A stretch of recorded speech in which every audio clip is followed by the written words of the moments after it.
Hello my dear students, कैसे हो आप सब। मैं लोकेश अग्रवाल अकाउंट्स पर ट्रिपल ए में एक बार फिर आपका स्वागत करता हूं। दोस्तों आज हम लोग डिस्कस करने जा रहे हैं डिसोल्यूशन के कुछ और नोट्स। कल हमने मेन कॉन्सेप्ट इसका सारा पढ़ लिया था।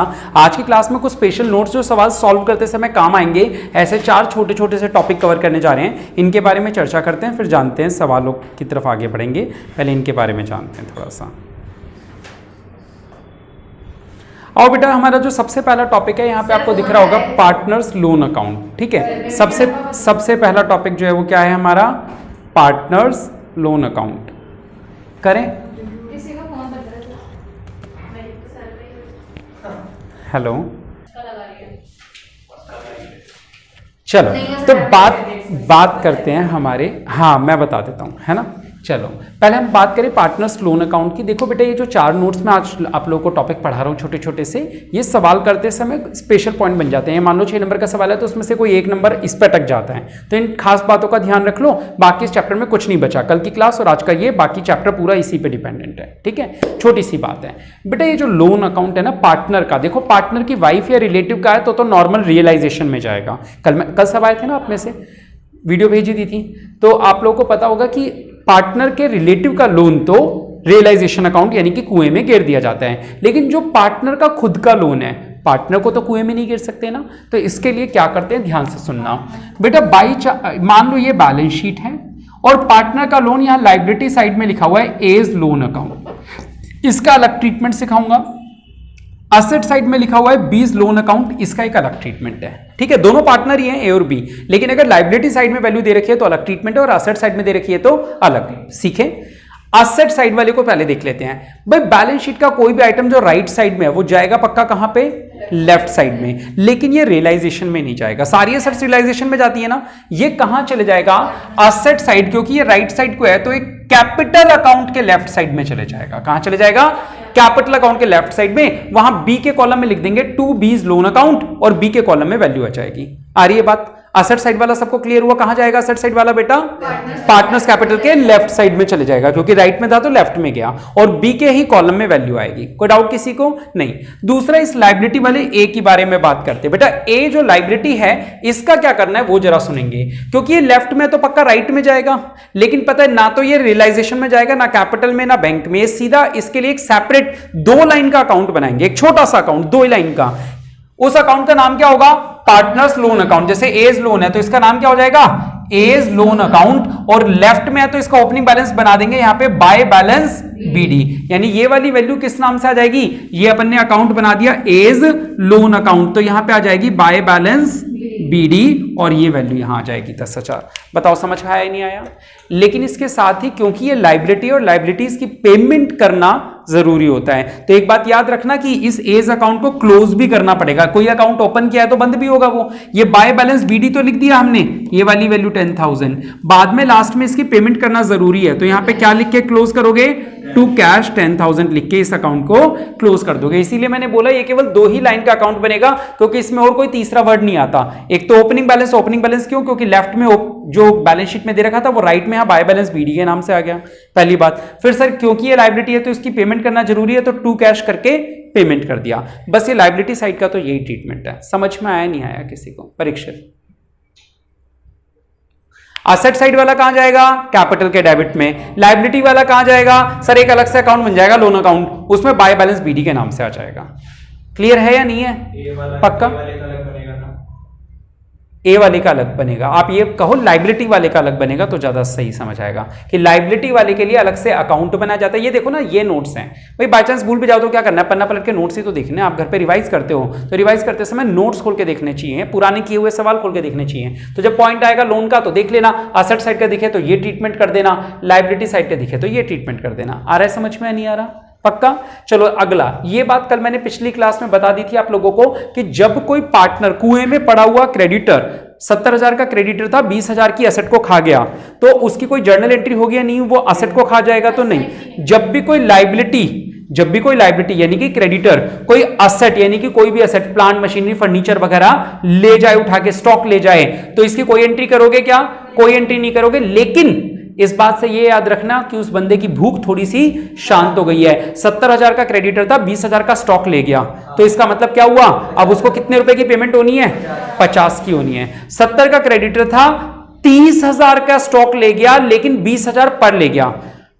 Creditor of rupees stock of rupees 30,000 taken at rupees 20,000 by the creditors.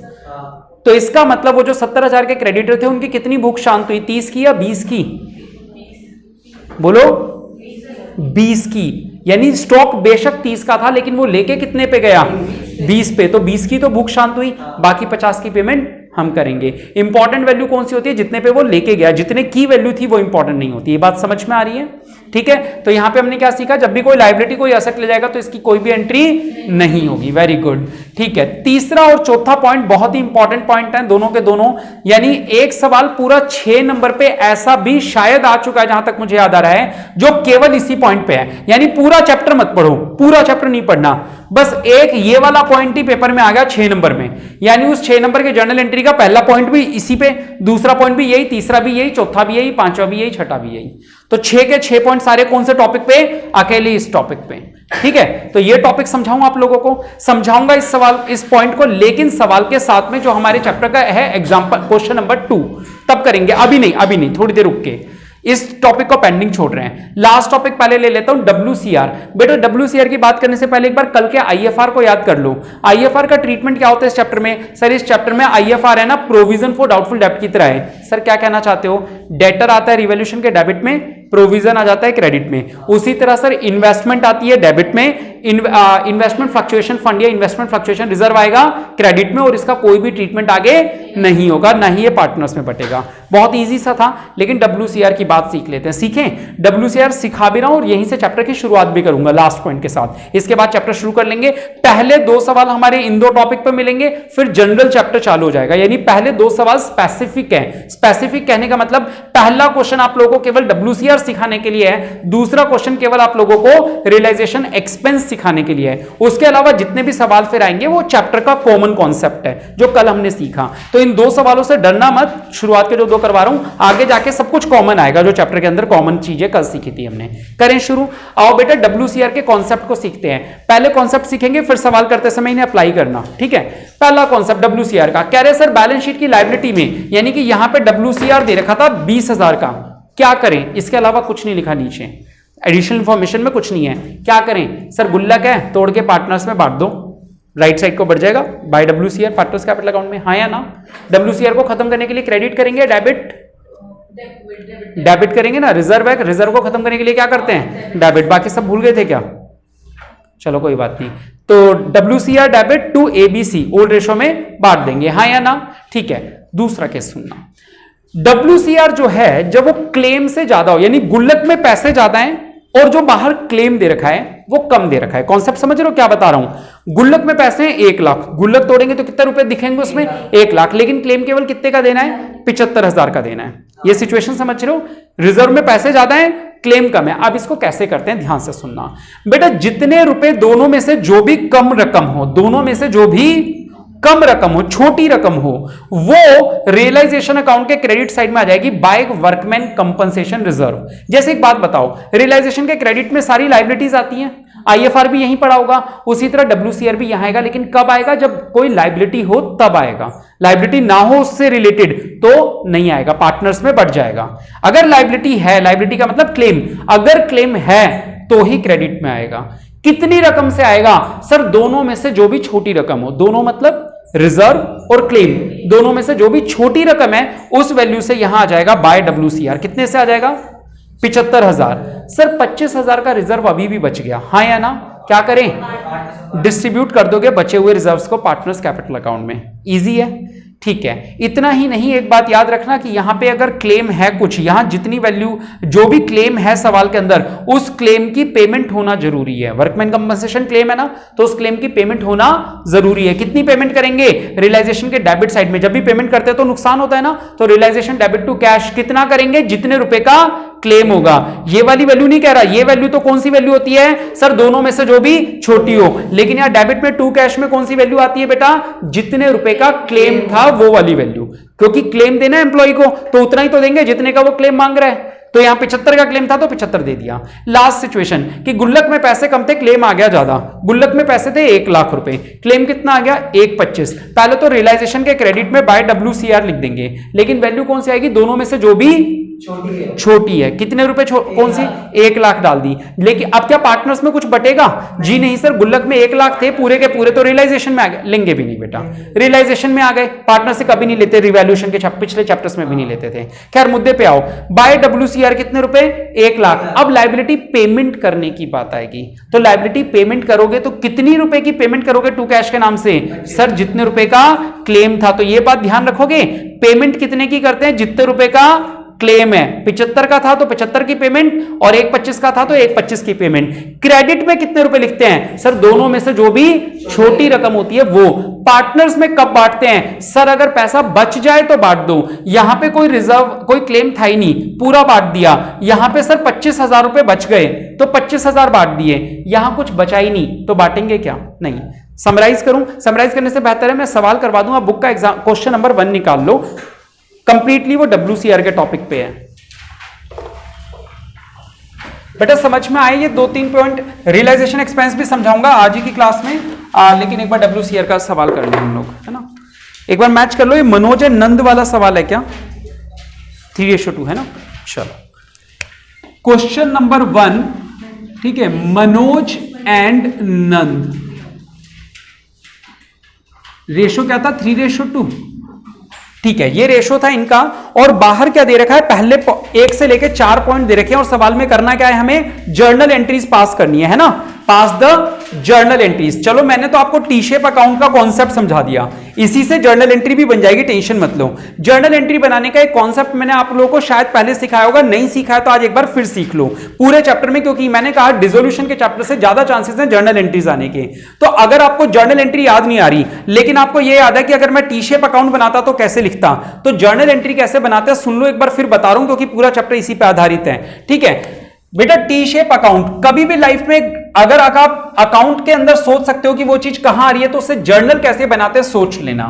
जैसे मान लो ये कौन सा अकाउंट है, रियलाइजेशन अकाउंट में मान लो मेरे को इधर लिखना है किसी वजह से बाय WCR, क्या लिखना है, बाय, किसी भी रीजन की वजह से यहां पे क्या आना चाहिए, वर्ड बाय WCR। तो मेरे को यह पता चल गया यार, अगर मैं रियलाइजेशन अकाउंट बनाता तो यहां क्रेडिट साइड में लिख देता बाय WCR 75,000, लेकिन इसकी जर्नल एंट्री बनानी नहीं आ रही।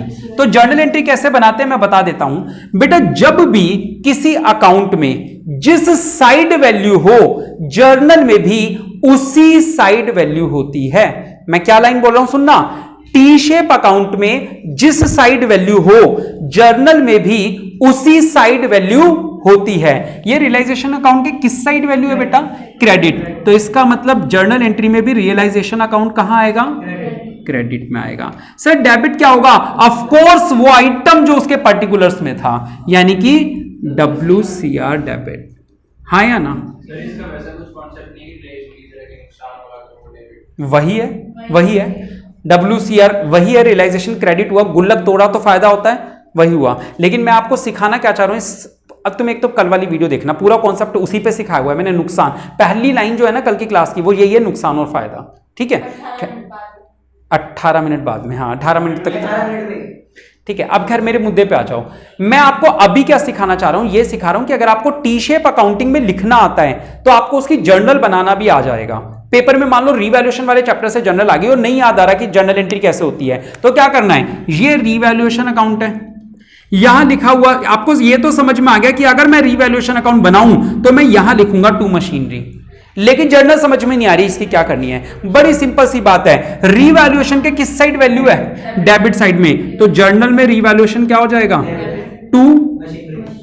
आई बात समझ में, ठीक है। एक और मान लो पार्टनर्स कैपिटल अकाउंट, आपको WCR का ट्रीटमेंट ये तो याद है कि यार WCR बैलेंस शीट में लेफ्ट साइड में होता है, पार्टनर्स कैपिटल अकाउंट में यहां पे बढ़ जाता है बाय WCR। ए और बी दो पार्टनर्स में 5,000 और 3,000 बढ़ गया, लेकिन इसकी जर्नल एंट्री बनानी नहीं आ रही। अभी एक ही बच्चे ने डेबिट बोला था, बाकी लोग भूल गए, तो कैसे याद करेंगे, बहुत सिंपल सा। ये बताओ ये अकाउंट कौन सा है, पार्टनर्स कैपिटल अकाउंट के किस साइड वैल्यू है, क्रेडिट, यानी ए के क्रेडिट में और बी के क्रेडिट में वैल्यू है, हाँ या ना। इसका मतलब है ए को क्रेडिट करोगे 5,000 से, बी को क्रेडिट करोगे 3,000 से, डेबिट किसको कर दोगे, समझ में आ रहा है। टी शेप अकाउंटिंग से जर्नल बनाने का कॉन्सेप्ट क्या होता है कि टी शेप अकाउंट में जिस साइड वैल्यू है उसी साइड जर्नल में भी वैल्यू होती है। देख रहे हो, ये क्रेडिट में वैल्यू थी तो यहां रियलाइजेशन के क्रेडिट में वैल्यू है, ये डेबिट में वैल्यू थी तो रिवैल्यूएशन के डेबिट में वैल्यू है, और ये ए और बी के क्रेडिट में वैल्यू थी तो ये क्रेडिट में है। ये कॉन्सेप्ट हमेशा याद रखना, जर्नल से लेजर बनाना हो या लेजर से जर्नल बनाना हो, दोनों में अकाउंट के सेम साइड वैल्यू होती है। क्लियर है? कोई डाउट किसी को? पक्का? चलो चैप्टर की शुरुआत करते हैं पहले सवाल के साथ, मनोज एंड नंद। ठीक है, मैंने ये क्यों बताया, क्योंकि मैंने आपको अभी टी शेप अकाउंटिंग सिखाई है, जर्नल नहीं बनानी सिखाई है ना। चलो जर्नल अब आ जाएगी। देखो वर्कमैन कंपनसेशन रिजर्व दे रखा है 1 लाख का, एंड कह रहे हैं there is no other liability, है ना। पहले पॉइंट में उन्होंने बोला वर्कमैन कंपनसेशन रिजर्व कितने का है, 1 लाख का, और क्लेम कितने का बताया, नो इन्फो, हाँ या ना। कह रहे कोई इन्फो नहीं है, इसमें जर्नल एंट्री पास करनी है, अकाउंटिंग नहीं करनी। बहुत सिंपल सी बात है, सबके दिमाग में आ चुका होगा, सर पार्टनर्स में बांट दो। रिजर्व को खत्म करने के लिए रिजर्व को क्या करना पड़ता है, डेबिट। बिल्कुल सही जवाब, workman compensation reserve debit 1 lakh to Manoj और टू नंद। इस चैप्टर में कोई 2-3 रेशो तो होते नहीं है, बस एक ही रेशो होता है, ओल्ड रेशो, तो 60,000 और 40,000। कोई डाउट किसी को?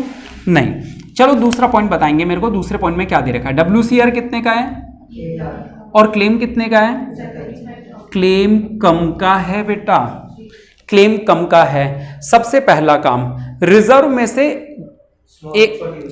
से क्या करना है, पैसे को रियलाइजेशन अकाउंट में ट्रांसफर करना है। कहां ट्रांसफर करना है, रियलाइजेशन अकाउंट में। पहली बात तो एंट्री क्या बनेगी, रिजर्व को रियलाइजेशन में, वैल्यू बाद में डिसाइड करते हैं। सर रिजर्व को अगर मैं डालता तो रियलाइजेशन अकाउंट में किस साइड डालता, इस साइड डालता, यानी रियलाइजेशन अकाउंट डेबिट हो रहा है या क्रेडिट हो रहा है इमेजिनेशन में, आपको ये याद आ रहा है। मैं ये याद दिलाना चाहता हूं कि ये कौन सा अकाउंट है, रियलाइजेशन अकाउंट, और अगर मेरे को WCR दिखता तो मैं कहां डालता, सर यहां डालता, हाँ या ना। तो इसकी जर्नल एंट्री क्या बनेगी, सर रियलाइजेशन के क्रेडिट साइड में अमाउंट है तो यहां जर्नल एंट्री में भी क्या हो जाएगा, टू रियलाइजेशन अकाउंट। डेबिट किसको करेंगे, WCR को। वैल्यू कितनी आएगी, सर दोनों में से जो भी छोटी रकम हो, यानी कि ये एंट्री कितने से होनी है, हाँ या ना। सर 1 लाख का गुल्लक था, 75,000 ही बचे गए, या तो बाकी 25,000 बच गए, क्या करोगे, पार्टनर्स में बांट दोगे। कितने रुपए, 25,000। ऑब्वियसली M और N में ओल्ड रेशो में बटेंगे, क्या 3 और 2 5, 15 और 10, हाँ या ना। आ रही है एंट्री समझ में? ठीक है, क्या सवाल कंप्लीट हो गया। बुक में तो ये मान लो हो गया उनके आंसर के हिसाब से, लेकिन आप लोगों को ये बात याद रखनी है कि जब भी रियलाइजेशन अकाउंट में यहां पे रिजर्व है तो इसकी पेमेंट भी होनी चाहिए। और पेमेंट कितनी होती है, पहले तो पेमेंट करने की एंट्री बनाते हैं, पहले तो एंट्री बनाते हैं। रियलाइजेशन के डेबिट साइड में 2 कैश है, तो क्या होना चाहिए, रियलाइजेशन डेबिट होना चाहिए, और 2 में क्या आना चाहिए, कैश। वैल्यू कितनी आती है, सर वो वैल्यू जो क्लेम होती है। कौन सी वैल्यू आती है इसमें, क्लेम वाली वैल्यू आती है, ठीक है। और इसमें वैल्यू कौन सी आती है, जो छोटी वैल्यू आती है, हाँ या ना। चलो क्लेम कितने का था, 75,000, 75,000 की पेमेंट कर दी। बोलो सर समझ में आ गया, आ गया, पक्की बात, नहीं आ रहा, खुशी क्या नहीं आया पूछो।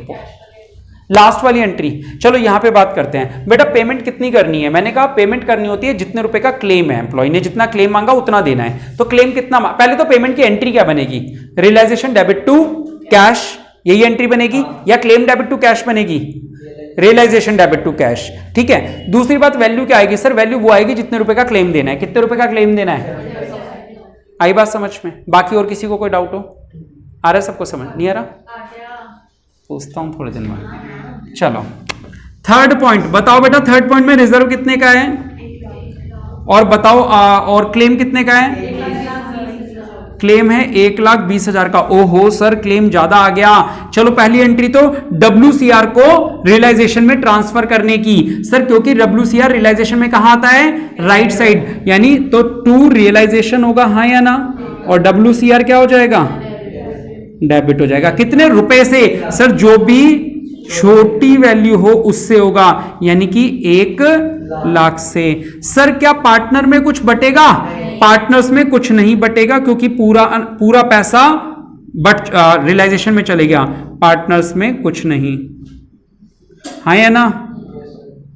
तो बेटा अब पेमेंट की बात करें, पेमेंट करते समय एंट्री क्या बनेगी, realisation account debit to cash.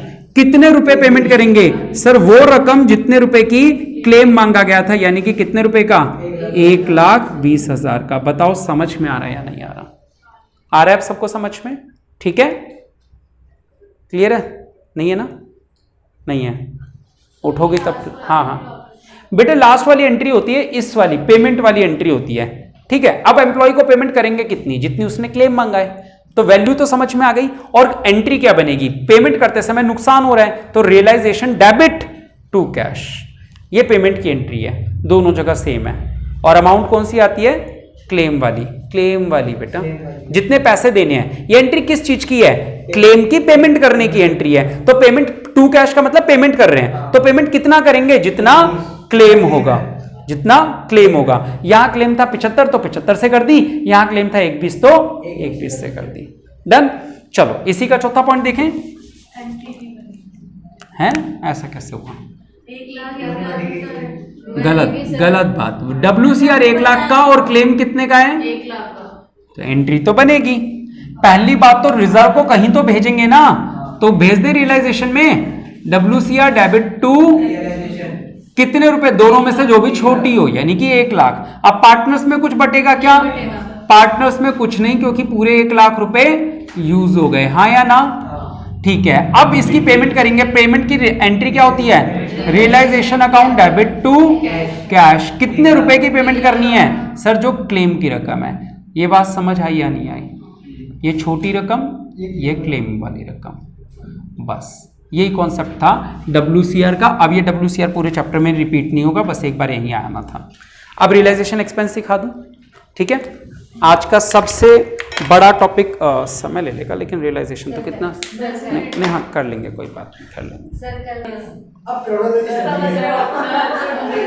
देखो बेटा, ये जो रियलाइजेशन एक्सपेंस है ना, रियलाइजेशन एक्सपेंस के कॉन्सेप्ट को समझने के लिए थोड़ा सा एक्स्ट्रा दिमाग चाहिए। मतलब नॉर्मल दिमाग से ये नहीं होने वाला, इसके लिए थोड़ा सा एड ऑन रखना पड़ेगा। आप लोगों को संयम बना के रखें। देखो ये जो रियलाइजेशन एक्सपेंस है ना, इसकी जर्नल एंट्री में देखो, जर्नल एंट्री में एक चीज डेबिट होती है, क्रेडिट होती है, ये बात तो पक्की है। और मैंने आप लोगों को यह भी बताया कि जर्नल एंट्री में 3 तरह के वर्ड आ सकते हैं इस चैप्टर में। जर्नल एंट्री में 3 ही तरह के वर्ड आ सकते हैं, एक रियलाइजेशन, एक कैपिटल और एक कैश। कोई चीज डेबिट होगी, कोई चीज क्रेडिट होगी। वर्ड 3 ही आएंगे इस चैप्टर की जर्नल एंट्रीज में। कौन कौन से? Realisation, debit, realisation, partners capital और कैश। अब कौन सा डेबिट होगा, कौन सा क्रेडिट? आओ जरा एक बार मैं जो कॉन्सेप्ट समझा रहा हूं, जो ट्रिक मैंने बना के लिखी है, बहुत मेहनत से बेटा ये ट्रिक बनाई है। आप लोगों को ये सवाल कहीं पे भी किसी भी टीचर ने पढ़ाया हुआ हो, चाहे यूट्यूब के किसी भी वीडियो पे देख लेना। अगर आपको समझ में आए तो बताना, नहीं आए तो ये वाली वीडियो दोबारा देख लेना। अब मेरी बात सुनो बेटा, ये जो रियलाइजेशन एक्सपेंस की जर्नल एंट्री में डेबिट क्या होगा, ये डिसाइड किसी और पॉइंट ऑफ व्यू से होता है, और क्रेडिट क्या होगा, ये डिसाइड किसी और पॉइंट ऑफ व्यू से होता है। सुनेंगे आराम से बेटा। डेबिट किसे करना है, ये करने से पहले हमें लाइन पढ़ के ये सोचना पड़ेगा कि ये जो रियलाइजेशन का खर्चा था, ये भुगतना किसको था। बेटा भुगतने का मतलब ये नहीं होता कि किसकी जेब से पेमेंट जा रही है। भुगतने का मतलब होता है ये जिम्मेदारी किसका था। क्या वर्ड बोल रहा हूं मैं? जिम्मेदारी। इसको हम ये बोल सकते हैं कि बोर्न किसको करना था। आपको इंग्लिश आती हो तो ठीक है, नहीं आती हो तो इतना सा समझ लो कि आपको ये पकड़ना है सबसे पहले सवाल में कि सर ये जो रियलाइजेशन के खर्चे थे, ये किसको भुगतने थे, किसके कंधों पे बोझ था इनका, पार्टनर को भुगतने थे या फर्म को। बेटा जनरल कॉन्सेप्ट ये कहता है कि फर्म का खर्चा होता है। रियलाइजेशन का एक्सपेंस किसको भुगतना चाहिए? फर्म को भुगतना चाहिए। ठीक है, बोर्न का मतलब होता है भुगतना, यानी इसको कौन बोर्न कर रहा है। अगर फर्म बोर्न कर रही है, यानी फर्म का खर्चा था ये, तो ऑब्वियसली फर्म के लिए नुकसान है। कौन से अकाउंट को डेबिट करेंगे? रियलाइजेशन अकाउंट को। लेकिन अगर किसी पार्टनर ने ये बोल दिया था कि यार ये खर्चा मैं भुगत लूंगा, तो क्या वो खर्चा फर्म का रहा? वो खर्चा फर्म का नहीं रहा, तो डेबिट क्या हो जाना चाहिए? उस पार्टनर का नाम, यानी वो पार्टनर डेबिट हो जाना चाहिए, क्योंकि वो खर्चा बॉन्ड तो हमें। बेटा फर्म वाला फर्म के लिए खर्चा है, और खर्चे सारे, खर्चा मतलब नुकसान, नुकसान का मतलब रियलाइजेशन अकाउंट डेबिट होगा। और अगर फर्म का खर्चा नहीं है, खर्चा किसका था? पार्टनर का, तो फिर हम क्यों अपने खर्चे को डेबिट करें? हम कौन है? बिजनेस है ना। हम अपने रियलाइजेशन को क्यों डेबिट करें? जब उसने बोला कि वो भुगतेगा, तो फिर हम क्यों करें? हम किसको डेबिट करेंगे? पार्टनर को डेबिट करेंगे। समझ में आ रहा है? डेबिट का डिसीजन किस बात से लिया जाता है कि बोर्न कौन करने वाला है। अगर फर्म बोर्न करेगी तो रियलाइजेशन अकाउंट डेबिट, अगर पार्टनर बोर्न करेगा तो पार्टनर डेबिट। अब बोर्न का मतलब यह नहीं होता कि किसकी पॉकेट से पैसा गया। बेटा ऐसा हो सकता है कि बोर्न करना था फर्म को। अब फर्म खुद तो क्या है, नॉन लिविंग एंटिटी है ना बेटा, फर्म तो क्या है, नॉन लिविंग है, इंसान तो है नहीं, लेकिन तुरंत पैसा देना पड़ा। तो पार्टनर ने क्या किया, फर्म के गल्ले में से पैसा निकालने के देने की बजाय खुद की पॉकेट से निकाल के दे दिया। ऐसा हो सकता है ना। दोनों सिचुएशन हो सकती है कि जब पेमेंट करी जा रही थी वो फर्म के गल्ले से पैसे निकाल के दे दिए, तो इसका मतलब फर्म ने पे किया, या पार्टनर ने अपनी जेब से निकाल के दे दिया। बेटा दे सकता है ना, बाद में ले लेगा, उससे एडजस्ट करना है, दे सकता है पार्टनर भी, हाँ या ना। ठीक है, यानी क्रेडिट क्या होगा, ये किस बात से डिसाइड होता है कि पेमेंट कहां से हुई है। पेमेंट अगर फर्म के गल्ले में से हुई है, फर्म ने पेमेंट करी है, तो क्या क्रेडिट होगा, टू कैश, यानी टू कैश आ गया, क्रेडिट कैश हुआ। अगर पार्टनर ने पेमेंट कर दी तो क्रेडिट क्या होगा, पार्टनर का नाम।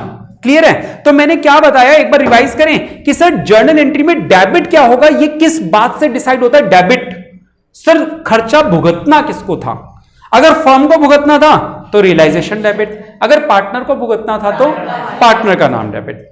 अल्टीमेटली पेमेंट किसकी पॉकेट से गई वो देख के क्या डिसाइड होगा कि क्रेडिट किसे करना है। अगर फर्म की पॉकेट से, अगर फर्म के गल्ले में से पैसे गए तो कैश क्रेडिट होगा, और अगर पार्टनर ने पेमेंट कर दी तो पार्टनर क्रेडिट हो जाएगा।